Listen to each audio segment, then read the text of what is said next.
જિલ્લાના જેતપુર ગામે જે પાર્ટ 3ની શરૂઆત થઈ છે તેમાં બહોળી સંખ્યામાં સરપંચો અને હજારોની સંખ્યામાં ખેડૂતો આગેવાનો પધાર્યા છે. તો તેમાં અમારે સરકારશ્રીને કહેવું છે કે ખરેખર હવે જો ખેડૂતના હિત હોય સરકારમાં તો ખરેખર આવા આંદોલન એને ન કરવા પ્રેરિત કરવા જોઈએ. અમને એવું દેખાય છે આ સરકાર ખેડૂત વિરોધી છે. સરકારની નીતિઓ અમને 100% દેખાય છે કે આની હરામ નીતિઓ છે. કારણ કે આ ભાજપ ગુજરાતના ખેડૂતોએ ઊભી કરી છે અને આજે ખેડૂતો ન્યાય માગે છે. કારણ કે આ સરકારની માનીતી કંપનીઓને છૂટ દઈ દીધી છે કે તમે જાઓ ગમે ત્યાં થાંભલા ખોડો, તમને કોઈ રોકી શકશે નહીં. તો અમારી આ જીવાય છે ખેતીની જમીન. અમે ખેતીની જમીન બચાવીએ છીએ, અમે હક માગીએ છીએ. વ્યવહારે અમારી જે માંગણીનું વળતર છે એ અપાવી દો, કારણ કે એ વળતર કંપનીઓને આપવાનું છે. એટલે આ જોતાં અમને એવું લાગે છે કે સરકાર આમાં ભાગીદાર હોય અને કાં ભાગ બટાઈમાં હોય તો જ આટલું બધું એને સપોર્ટ આપે. નકર તો હકીકતમાં સરકાર અમે ભગવાન સમાજ ગણી છીએ. ભગવાનને બધાય દીકરા સરખા આવવા જોઈએ. તો આને તો ખરેખર પોતાની માનીતી કંપનીઓને જ પ્રોત્સાહન આપ્યું છે. એટલે અમારી ખેડૂતોની એવી નમ્ર વિનંતી છે, નમ્ર અરજ છે કે અમારે આંદોલન કરવું નથી, કરવાનું પણ નહોતું, પણ અમારી જમીનમાં ઘૂસીને આ બેફામ અન્યાય કરી રહ્યા છે, અત્યાચાર કરી રહ્યા છે, અમારી બહેનો દીકરીઓને એમ કે મારી રહ્યા છે. તો અમારે હવે કાયદો હાથમાં ન લેવો પડે, સાંજમાં સમજી જાય. અમારું ખેત ઓજાર છે એ ખરપ્યો અમે હાથમાં લીધા પહેલાં આ સરકાર અમારી માંગણી પૂરી કરી દઈએ. અને જો આ લાંબુ હાલ્યું તો આ કંપનીઓનું કામ અટકી જશે. જ્યાં જ્યાં થાંભલા ખોડાણા છે એ પણ એને પાછા ઉપાડવા જશે. કારણ કે અતિને ગતિ ન હોય, કહેવત છે.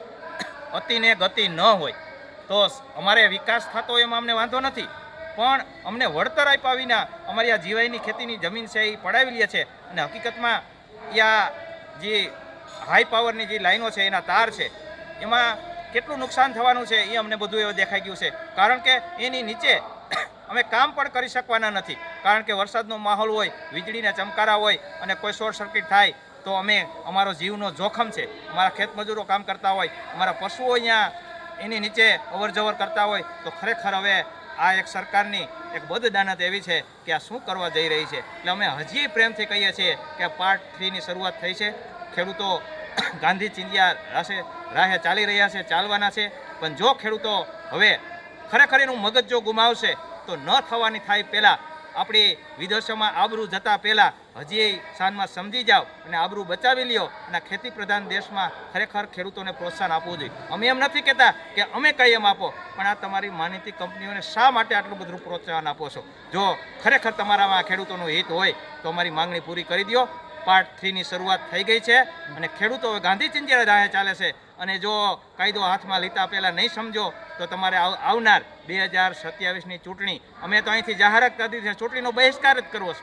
કારણ કે આપણા મોદી સાહેબ મુખ્યમંત્રી હતા ત્યારે મોંઘવારીનો વિરોધ કરતા, પેટ્રોલના ભાવનો વિરોધ કરતા, આપણી આ કરન્સીનો એમ કહેતા હતા કે બેફામ કરન્સી નીચી જઈ રહી છે. તો 60માંથી તમે 100 રૂપિયા આ રૂપિયો પોગાડ્યો છો ડોલર સામે. પેટ્રોલ 100એ પોગાડ્યું છે. આ ખેત ઓજારોના ભાવ બબડા તબડા થયા છે. માત્ર ને માત્ર ખેત પેદાશો સિવાય ટોટલી ચીજ વસ્તુ, ટાંચડીથી માંડી સ્ટીમર સુધી ટોટલી ચીજ વસ્તુના ભાવ 2 ગણા, 3 ગણા, 4 ગણા થયા છે. તો અમે એવું કહીએ છીએ કે ખેડૂતોએ કોઈનો બાપ નથી માર્યો. અમારી વેદના બોલે છે, અમને તમે બોલાવ્યા છે. ખેડૂતોએ કોઈનો બાપ નથી માર્યો. ખેડૂતોને ખેત પેદાશોનો ભાવ આપો. આ બટકું સહાયો આપી ખેડૂતોને ભિખારી ન બનાવો. અને આ રહી વાત આ થાંભલાની, તો અમારી આ જે માંગણી છે એ વ્યવહારે અમે માંગીએ છીએ. કારણ કે અમારી જે ખેતીની જમીનમાં થાંભલો આવે છે, જે તાર પસાર થાય છે, તો અમારી જમીનના ભાવ પણ ઘટી જાય છે. ધારો કે 10 વીઘા જમીન હોય, એમાં એક ભાગમાં થાંભલો આવ્યો, 2 ભાઈ હોય તો એ ભાગ કોઈ સંભાળવાનું નથી, ડખા થવાના છે. અને એથી વિશેષ તમે જમીન માપણીમાં ગોટાળો કર્યો છે.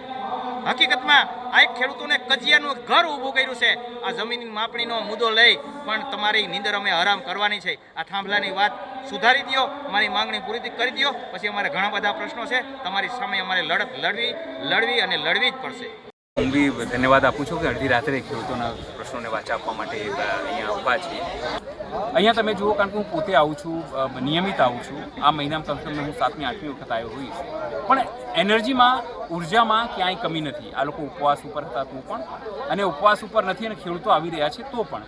મહિલાઓ, આપણે કહીએ ને કે મહિલા શક્તિને આપણે નિર્દાવી જોઈએ. તમે જુઓ, અહીંયા પુરુષો આવે ના આવે શરૂઆતમાં, મહિલાઓ એને પોતાની જગ્યા લઈ લે છે.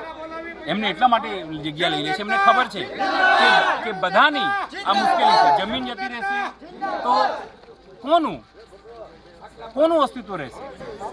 મેં નરેન્દ્ર મોદીને જોયા છે સીએમ તરીકે, મેં આનંદીબેનને જોયા છે સીએમ તરીકે, મેં વિજય રૂપાણીને જોયા, સ્વર્ગીય શ્રી વિજય રૂપાણીને જોયા છે સીએમ તરીકે. અત્યારે હું ભૂપેન્દ્રભાઈને જોઉં છું. પણ અત્યારે જે ખરાબ હાલત છે એની પહેલાં ક્યારે નહોતું. અત્યારે જે લોકો સત્તામાં કે ગાંધીનગરમાં બેઠા છે એ લોકોની રીઢની હડ્ડી નથી, કરોડરજ્જુ નથી. એની પહેલાં જે પણ લોકો હતા એ લોકોનું કરોડરજ્જુ કમસે કમ હતું. એ લોકો નિર્ણય લઈ શકતા હતા. ખાસ કરીને હું આનંદીબેન પટેલની વાત કરું છું. આનંદીબેન પટેલે અનેક એવા નિયમો ખેડૂતો માટે, મહેસૂલ માટે કર્યા છે. આપણે વખાણ ન કરવા જોઈએ આ મંચથી.